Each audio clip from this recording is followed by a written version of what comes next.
Russian researchers in the late 1940s kept 5 people awake for 15 days using an experimental gas-based stimulant.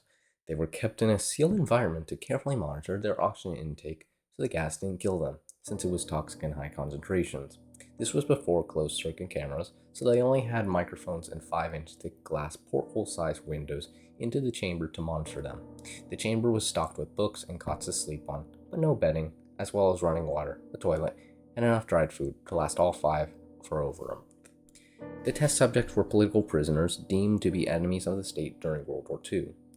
Everything was fine for the first 5 days. The subjects hardly complained, having been promised that they would be freed if they submitted to the test and did not sleep for 30 days. Their conversations and activities were monitored, and it was noted that they continued to talk about increasingly traumatic incidents in their past. The general tone of the conversation took on a darker aspect after the 4-day mark. After 5 days, they started to complain about circumstances and events that led them to where they were and started to demonstrate severe paranoia. They stopped talking to each other and began alternatingly whispering into the microphones in one-way mirror portholes. Oddly, they all seemed to think that they could win the trust of the experimenters by turning over their comrades, the other subjects in captivity with them. At first, the researchers suspected this was an effect of the gas itself.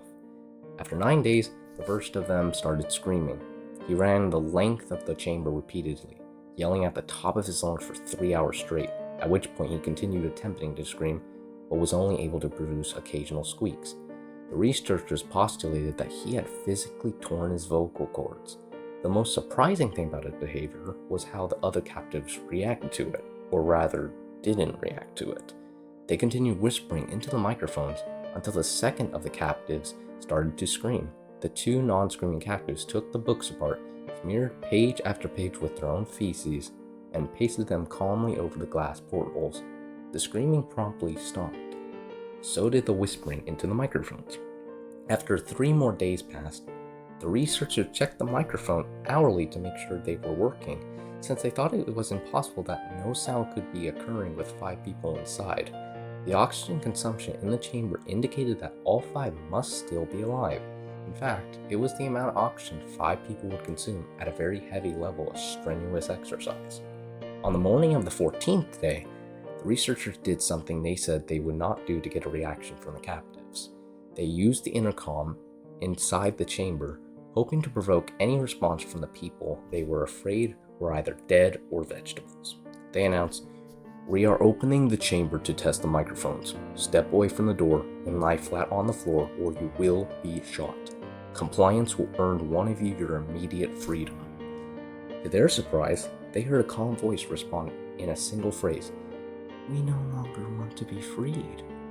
Debate broke out among the researchers and the military force funding the research. Unable to provoke any more response using the intercom, it was finally decided to open the chamber at midnight on the 15th day. The chamber was flushed of the stimulant gas and filled with fresh air, and immediately, voices from the microphone began to object. 3 voices began begging, as if pleading for the life of their loved ones, to turn the gas back on. The chamber was open and soldiers were sent in to retrieve the test subjects. They began to scream louder than ever, and so did the soldiers when they saw what was inside. 4 of the 5 subjects were still alive, although no one could rightly call the state that any of them in life. The food rations past day 5 had not been so much as touched. There were chunks of meat from the dead test subjects' thighs and chest stuffed into the drain in the center of the chamber, blocking it and allowing 4 inches of water to accumulate on the floor. Precisely how much of the water on the floor was actually blood was never determined. All 4 surviving test subjects also had a large portion of muscle and skin torn away from their bodies. The destruction of flesh and exposed bone on their fingertips indicated that the wounds were inflicted by hand, not with teeth as the researchers initially thought. Closer examination of the position and angles of the wound indicated that most, if not all of them, were self-inflicted. The abdominal organs below the rib cage of all 4 test subjects had been removed, while the heart, lungs, and diaphragm remained in place. The skin and most of the muscles attached to the ribs had been ripped off, exposing the lungs to the rib cage. All of the blood vessels and organs remained intact, but had been taken out and laid on the floor, fanning out around the eviscerated but still living bodies of the subjects. The digestive tract of all 4 could be seen to be working, digesting food. It quickly became apparent that what they were digesting was their own flesh that had been ripped off and eaten over the course of days. Most of the soldiers were Russian special operatives at the facility, but still, many of them refused to return to the chamber to remove the test subjects. The subjects themselves continued to scream to be left in the chamber and begged and demanded that the gas be turned back on, lest they fall asleep. To everyone's surprise, the test subjects put up a fierce fight in the process of being removed from the chamber. One of the Russian soldiers died from having his throat ripped out, another was gravely injured by having his testicles ripped off and an artery in his leg severed by one of the subject's teeth. Another 5 of the soldiers had lost their lives, if you count the ones that committed suicide in the weeks following the incident. In the struggle, one of the 4 living subjects had his spleen ruptured and bled out almost immediately. The medical researchers attempted to sedate him, but this proved impossible. He was injected with more than 10 times the human dose of morphine derivative and still fought like a cornered animal, breaking the ribs and arms of a doctor. His heart was seen to beat for a full 2 minutes after he had bled out, to a point there was more air in his vascular system than blood. Even after it stopped, he continued to scream and flail for another 3 minutes, struggling to attack anyone in reach and just repeating the word "more" over and over, weaker and weaker, until he fell silent. The surviving 3 test subjects were heavily restrained and moved to a medical facility, the 2 with intact vocal cords continuously begging for gas, demanding to be kept awake. The most injured of the 3 was taken to the only surgical operating room that the facility had. In the process of preparing the subject to have his organs placed back within his body, it was found that he was effectively immune to the sedative they had given him to prepare for the surgery. He fought fiercely against his restraints when the anesthetic gas was brought out to put him under. He managed to tear away most of the 4-inch wide leather strap on one wrist, even though the weight of a 200-pound soldier holding that wrist. It took only a little more anesthetic than normal to put him under, and the instant his eyelids fluttered and closed, his heart stopped. In the autopsy of the test subject that died on the operating table, it was found that his blood had tripled the normal level of oxygen. The muscles that were still attached to his skeleton were badly torn, and he had broken 9 bones in his struggle to not be subdued. Most of them were from the force of his own muscles had exerted on them. The second survivor had been the first of the group of the 5 to start screaming, his vocal cords destroyed.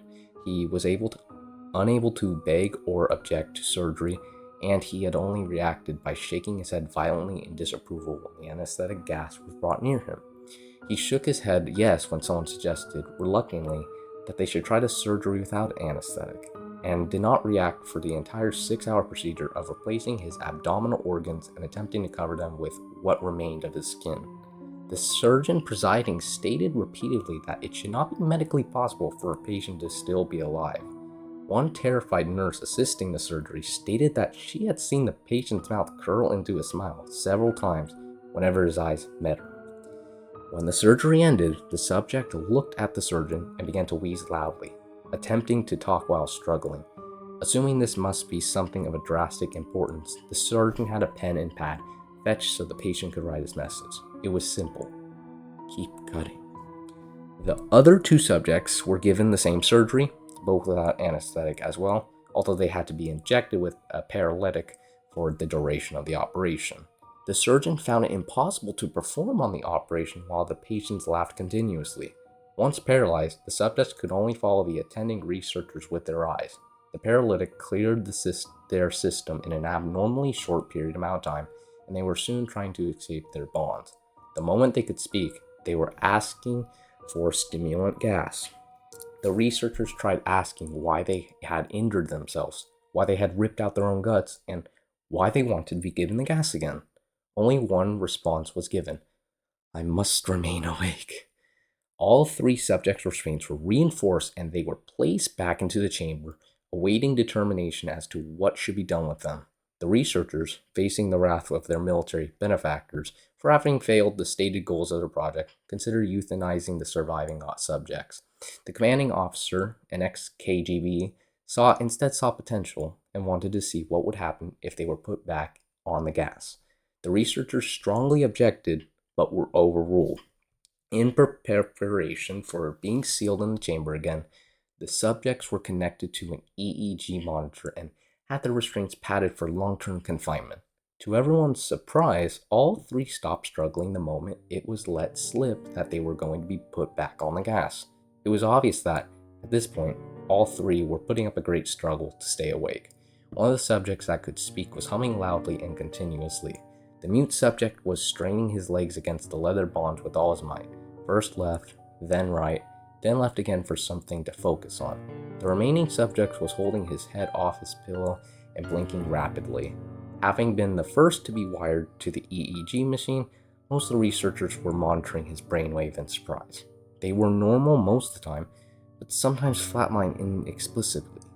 It looked as if he were repeatedly suffering brain death before returning to normal.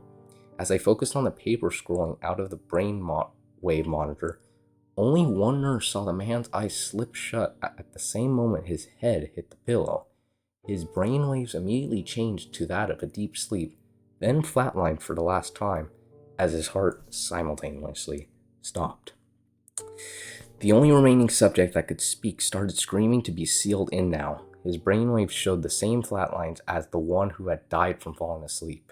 The commander gave the order to seal the chamber with both subjects inside, as well as 3 researchers.